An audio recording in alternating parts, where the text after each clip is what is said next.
Assalamualaikum warahmatullahi wabarakatuh. Selamat pagi, salam sejahtera bagi kita semuanya. Baik, untuk kesempatan pagi hari ini kita akan membahas materi tentang interaksi sosial IPS kelas 7 SMP. Baik, untuk membuka kesempatan bahasan kali ini marilah kita buka dengan bacaan basmalah. Bismillahirrahmanirrahim. Yang pertama kita akan berbicara tentang pengertian interaksi sosial. Interaksi sosial adalah hubungan-hubungan antara orang perorangan, antara kelompok manusia, maupun antara orang perorangan dan kelompok manusia. Dalam interaksi sosial, hubungan yang terjadi harus dilakukan secara timbal balik oleh kedua belah pihak. Artinya, kedua belah pihak harus saling merespon.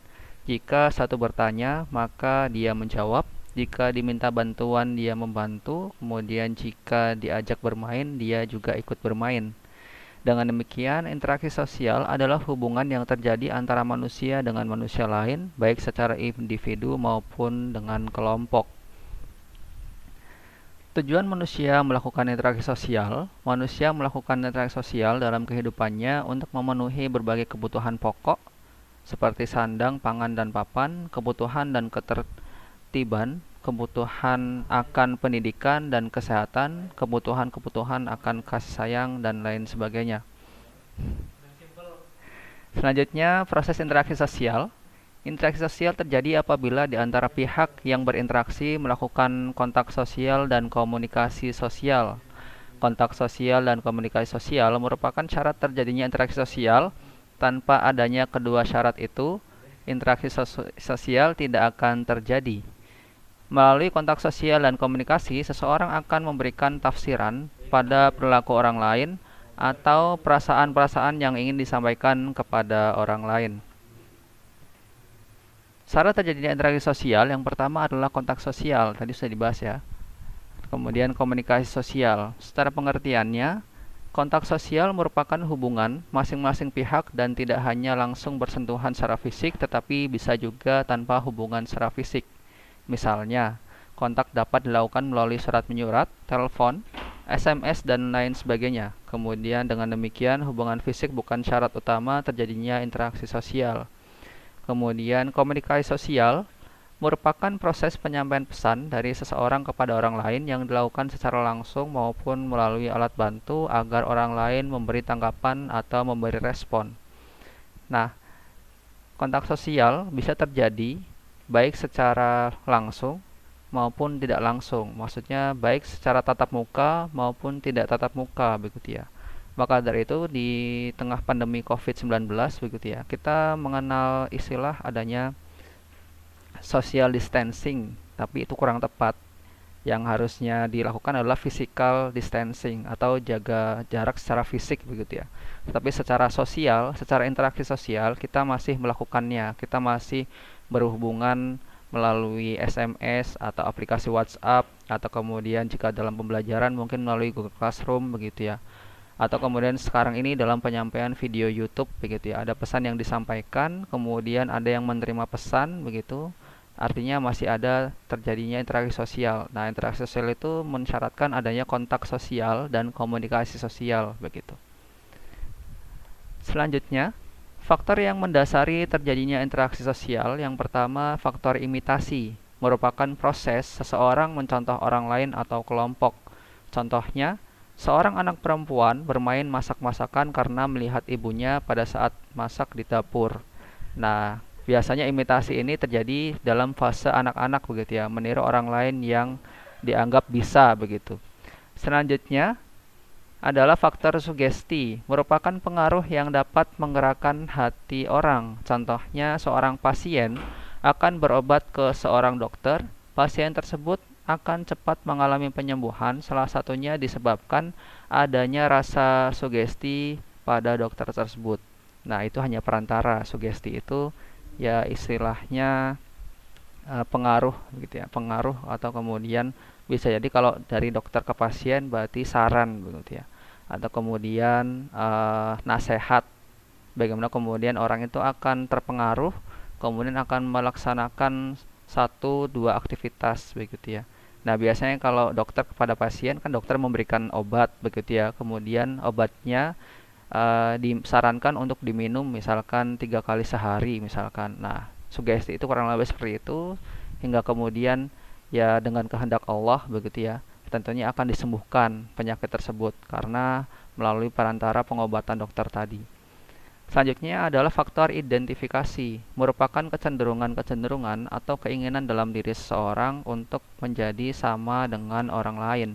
Contohnya, seseorang anak yang mengidolakan pemain bola, sehingga semua tingkah laku idolanya akan dilakukan. Nah, bagi anak-anak yang laki-laki begitu ya, biasanya mencontoh seorang pemain sepak bola. Misalkan kalau sekarang ini masih ngetren ya, bahkan selalu ngetren begitu, adanya Cristiano Ronaldo dan Lionel Messi begitu ya, dua striker yang kemudian menjadi idola hampir semua anak muda dalam pemain bola. Ada yang menirukan gaya tendangannya, ada yang meniru gaya tampilan rambutnya, ada yang kemudian membeli jersey bola begitu ya, fansnya Barcelona. Kalau dulu Ronaldo di Real Madrid, kemudian pindah ke Juventus. Nah, biasanya orang-orang juga akan ikut tuh trennya. Tidak lagi Real Madrid, kemudian jadi fansnya Juventus. Nah, tergantung seberapa besar dia ngefans dengan klub atau dengan sepak bola tadi begitu ya. Nah, selanjutnya faktor simpati merupakan kemampuan untuk merasakan diri seolah-olah dalam keadaan orang lain dan ikut merasakan apa yang akan dilakukan, dialami, atau diderita orang lain. Contohnya, pada saat ada tetangga kita yang tertimpa musibah, maka kita ikut merasakan kesedihannya dan berusaha membantunya. Nah, simpati itu sampai dalam tahap membantu begitu ya. Ikut merasakan, kemudian membantu. Misalkan seorang tetangga mengalami musibah sakit, ya biasanya tetangga di sekitarnya akan ikut menjaga tetangga yang sakit tersebut bergantian bisa jadi. Karena ada faktor kedekatan, ada faktor kekerabatan dan kekeluargaan begitu.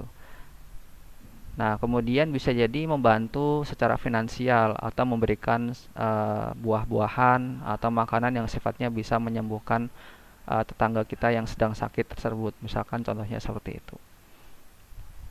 Selanjutnya adalah ciri-ciri interaksi sosial. Yang pertama, jumlah pelakunya lebih dari seseorang, biasanya 2 atau lebih. Kemudian berlangsung timbal balik, adanya timbal balik begitu. Kemudian adanya komunikasi antara pelaku dengan menggunakan simbol-simbol yang disepakati. Kemudian yang keempat, adanya suatu tujuan tertentu. Nah, ciri-ciri interaksi sosial jelas ya. Tadi di awal sudah disebutkan syarat-syaratnya, ada kontak sosial dan komunikasi sosial. Nah, berbicara tentang kontak sosial dan komunikasi begitu, maka setidaknya harus ada 2 orang, karena ada yang menyampaikan pesan dan kemudian ada yang menerima pesan. Nah, kemudian ada timbal balik begitu ya. Ada balasan, ada pertanyaan, ada jawaban gitu. Kemudian ada komunikasi antar pelaku dengan menggunakan simbol-simbol yang disepakati. Simbol-simbol di sini bisa berupa tulisan atau berupa lisan, berupa bahasa yang disepakati. Misalkan orang Jawa di desa begitu ya, menggunakan bahasa-bahasa Jawa yang sifatnya ngoko atau keramah halus begitu ya.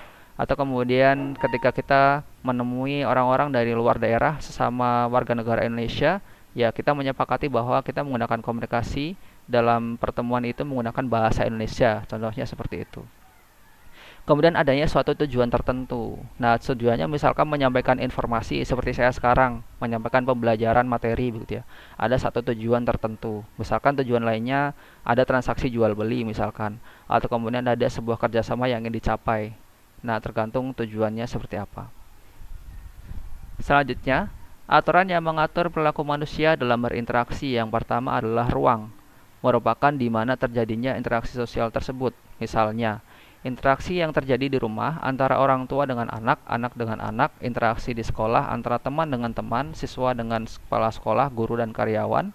Kemudian interaksi di masyarakat antara teman sebaya dan dengan orang tua yang lebih tua.